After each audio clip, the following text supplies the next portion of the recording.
Welcome to the Ultimate Landscape CEO. This is your host, Jeffrey Scott. This is a special Thanksgiving edition. We're going to talk about 5 important topics around the concept of walking the talk and giving back. I'm going to talk about Thanksgiving, giving thanks, and the ironies behind it, but what it can mean to you today. We'll talk about the giving pledge that we made at our Summer Growth Summit to give away $50,000 donated to our favorite charity, and I'm going to give the results of that. We'll talk about why giving back is good for you, not only in your business, but personally, some of the science and some of what I've learned along the way. We'll also talk about when the right time to start giving back is in your life, in the progression of your business, and lastly, 2 secrets to giving. I've done a lot of studying on giving, and I want to share with you what I've learned and how you can apply that to yourself. So, Thanksgiving. Thanksgiving, as we all know, started off after the Pilgrims made their voyage to the United States and got blown off course and ended up in Cape Cod, where the winters were much stronger and harsher than where they expected to be. By the way, turkey was never really a big eating part of Thanksgiving. If you've ever been to Cape Cod, sure, there's turkey around, but a lot more oysters, deer, venison. That's really what the some of the main staples of the original Thanksgiving meal. And so the Pilgrims, half of them died out that first winter. They were miserable. What a miserable lot. And the Indians helped them out, taught them a few things, helped them survive. And we were in a desperate state, and we really got help by the Indians. And so one of the great ironies is how we totally manhandled and mistreated Indians moving forward, and yet we still celebrate Thanksgiving with Indians in mind, and it's just one of the great sad ironies that we have here in the U.S. that I guess we can hold 2 different ideas in parallel in our minds.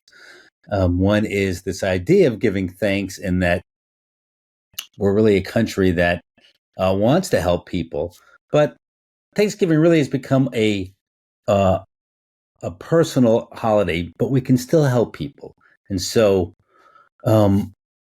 I find that I'm going to give money to 1 or 2 big charities that I'm supporting, and then a lot of smaller charities that my wife, Corrine, has sort of curated, put together. But also, there's people on the streets that need our help. Now, there's this whole trend of, or not trend, but a belief system that you can pull yourself up by your own bootstraps, and we shouldn't help these people if they're just on the streets begging. And I have a 2-sided view of that. I do not give to young guys with their dogs on the street. Maybe they have their guitars.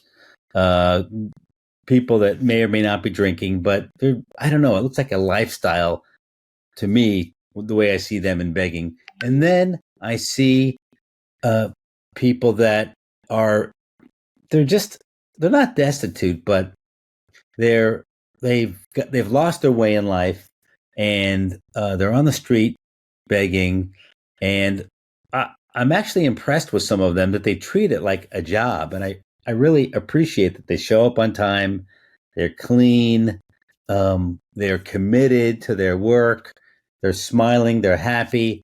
And I don't mind helping someone who has a commitment and shows a commitment and needs help, just like we did, just like we needed help when we found ourselves destined, or destitute, if you will, so to speak, in Cape Cod. And in fact, my wife has made friends with some of these people who are begging on the street and found out their backstories. And she now brings them supplies and shirts, and they'll even ask her for help on what they need in their house. We learned that 2 gentlemen, they they're beggars on two sides of a street where I live, and they live together, and they're making a go of it. It's like a mini business for them, or a job, and so I just respect the way they push themselves forward. And there's some other beggars here in New Orleans. Some are war veterans, and you can see they're really hurting. And so I think it's good to choose somebody who's destitute that you can help out, and make that commitment, because there are a lot of needy people, and we don't mind giving our money away, sending it overseas or to nonprofits that we appreciate. But there are people that we can help in our own backyard. You have to choose that for yourself, but that would be the spirit of Thanksgiving. Now, I also like to support nonprofits, and I've done some studying up on this, and we support Son of a Saint, which is a organization that helps fatherless children whose fathers are in long-term incarceration or they've been killed. And we're big supporters. And during the Summer Growth Summit that we held at Mariani's, we made the decision we would start taking a chunk of those revenues, not the profits, but the revenues, and donating them to this charity. And so we committed to donating between $25,000 and $50,000, a significant chunk. And I'm happy to say we ended up donating $55,000. Their gala was yesterday, and we took a chunk of that, and we decided we would back dollar for dollar, sort of a matching giving pledge on a certain item that they needed for the kids. And we put up 25,000, and we raised another 25,000 from that. So we took our 55,000 and turned it into a much bigger charity impact. And so I'm really proud about that. Let's now go to point 3. Why giving back is good for you. Let's talk about it business-wise and personally. I think we all understand business-wise why it's good, because if you can help your community, so if you're giving back locally, that's, supporting the environment where you're trying to grow. And that's also good for your brand if you're doing this giving back, well, through yourself personally or through your company. It also empowers your team, right? If you involve them in the giving back, they are empowered if they are able to make decisions, and it's very motivating for them if they can impact their community as well. And it's motivating for them to know that, hey, our company really puts their money where their mouth is. It also gives you and your employees a larger purpose. Now, I want to speak about this as another great irony that I've experienced, and I think is very common. Did you know that Ted Turner's dad was a very successful businessman who created a very ambitious goal for himself and hit that goal? And when he did, he really lost his way. And he lost his way to the point where he ended up committing suicide. Now, there could have been other mental health issues there at play. Obviously, it is an issue of mental health. But he set his goal, he hit his goal, and he got such elation from hitting his goal, and then boom, he lost his way. And so he told his son, Ted, you should set a goal so high that you won't even hit it in your own lifetime, which I find interesting because Ted Turner has achieved some audacious goals. But I do think there's some wisdom in that. When you have a purpose that's not just a goal, but some larger purpose, sort of an infinite purpose, it is a way to avoid that crash and burn from setting a business goal and hitting it. And it's sort of a great irony in business that it's not talked about a lot, that it's easy to get lost, to get depressed after you hit a big goal. And so many companies have a purpose more than a goal, and they lead more with purpose than with goals. And that is one way of overcoming this issue. And personally giving back really is is a type of purpose. A good friend of mine runs his business as a giving back machine. His purpose is to give back to his community, and that's his drive to grow his business that affords him that money and time, I suppose, but time and money. And that's Shane Newman. He's a past president from NALP. And I'll have him on the show at some point, and we'll talk about that. But it's his larger purpose, which is an infinite purpose. And so that's what giving back does for you. It gives you that larger purpose. It also is a network expansion device for you from a business perspective. So those are the business reasons with some, personal benefit for you. But there's also the directly personal benefit of giving back. Now, I've been giving back from a personal perspective, putting my time to personal issues that really had a significant impact on me. One was Builders Beyond Borders, where my kids became active and we became involved. And it was just a healthy way to help my kids help build up that organization. My kids are long gone from that organization. It's a organization that takes high school kids where they have to fundraise in order to finance their own service trip to go build something in a needy country. And really had a huge impact on them. But we still support this organization, and we moved out of Connecticut even where it's located. So that's been very fulfilling on a personal level. I was on the Lyme disease task force because of how Lyme disease was impacting employees in my company and myself. And so that was a very personal giving back. It's statistically been proven that people who volunteer regularly are healthier both physically and mentally. Individuals who have volunteered throughout their lifetime typically live longer and have a better psychological well-being. And volunteering also gives older people, especially, a sense of purpose. So statistically proven to be beneficial to you. And also, when you're actually giving, right, when you're helping somebody or giving a gift, your brain releases all these positive chemicals. Serotonin, which regulates your mood. Dopamine, which gives you a sense of pleasure. You've probably heard of that. Oxytocin, which creates a sense of connection with others. So there's medical reasons, personal selfish reasons, business reasons, a lot of great benefits for giving back. And so it's one of the reasons or it's just an underlying benefit to the concept of Thanksgiving and helping others. Now, when is the right time to start giving back? This is the fourth point I wanted to address. Now, as I said, I'll tell you that we started early when I was being raised in my family. And for Halloween, we would also collect money for charities when we went out. And so we were taught at a young age to help out, support, have a charity in mind. And my wife and I, as I said, we started supporting. I told you some of the associations. We started helping out early on, but I don't think we started early enough. And I'm not going to get overly depressed about not helping enough, but in hindsight, I think I could have helped even earlier.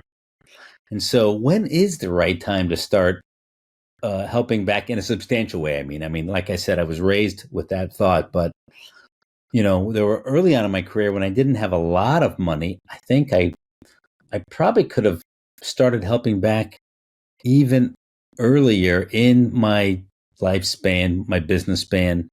My first business coach that I hired when I went out on my own, this woman was, I've hired many business coaches and they've all helped me personally quite a bit, helped me build my business, which is why I love the coaching business because, I walk the talk and I know it works. And I've been able to touch so many people's lives and improve them. And I found that same gift. So my first business coach, this crazy woman, she's not really crazy, but just, out there on the edge. And she said to me, Jeff, her first assessment of me was, "You'll never have trouble earning money." And I was like, "What? Oh, really? Okay." That was sort of interesting. Gave me a little boost of confidence, and um, and now that we've gotten to the point where we can give back, I'm like, geez, if I had really known that early on, I would have uh, been giving back earlier on. And I think the path to our success was really the different people we surrounded ourselves, the coaches. This whole pulling yourself up by your own bootstraps. By the way, did you know that was said, or yeah, it was said in farcical terms, because you can't literally grab your own bootstraps and pull yourself up, right? That's a sort of a physical impossibility. And so it was actually said tongue in cheek, but it sort of has become to mean to be taken seriously in serious meaning. But we don't do this on our own. I mean, I've surrounded myself with many great coaches and people along the way. It didn't happen on my own. Yes, it happened with a personal drive, but um, had I realized earlier on, oh, I will become successful because I will reach out for people's help, then I would have started giving a bit earlier in life. And I think no matter the size of your company, for those of you listening, you can always start giving back right away, even if you're struggling. I think the minute you have one employee, that if you can show your small team the larger purpose you have, not just business goals, but this larger purpose, I think it's the right thing to do. I think it helps you. It pays you back in multifold.